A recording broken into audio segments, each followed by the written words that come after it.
Where it seems like you've had a lot of guys kind of cycling through your meeting room in Nickelback here. How have you been able to kind of get those guys up to speed while still trying to work with the guys who already have that base? We've been putting in a lot of work, you know what I mean? We just keep on saying the same things, haven't changed what we're doing, but just been reiterating the same messages to those guys, you know what I mean? And the best part is getting them out here in practice. That's when the real learning probably happens.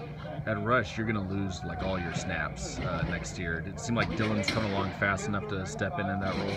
Yeah, I mean, I don't want to look too far ahead, but he'll be a guy. Logan Tago will be a guy. Nnamdi Aguayo, all those guys are primed and ready, you know, to get going next year. You know, so I really don't look too far ahead. I'm just really focused on this year. You mentioned Logan. Is that an easy transition from that kind of Sam role he's doing now, moving up to Rush?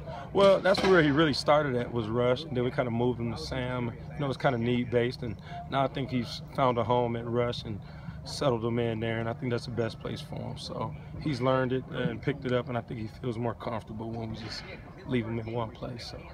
Is Ivan and Cachet rolling on all cylinders right now, or can they still continue to improve? Yeah, no, definitely. You always can improve. You know, you never reach that point. You hope you never feel like you reach that point where you've maxed out or topped off. So I think that's the challenge too, you know what I mean?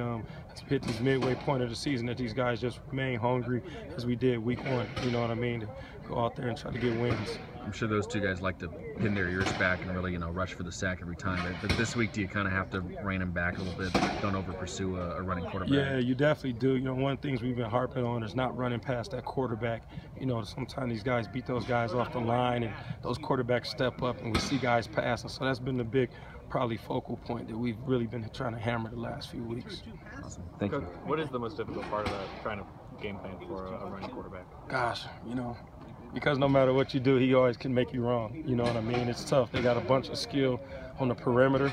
They'll take anything you give them. You know, if you don't cover down on a guy, you know, if you're not respecting a guy, they'll exploit you. Coach Rodriguez, those guys, Coach McGee, they do a great job of, you know, game planning against, you know, whatever defense. I don't think they're too concerned with what defense you run, because they're going to do what they do no matter what. So it'll definitely be a challenge. Thanks, Coach.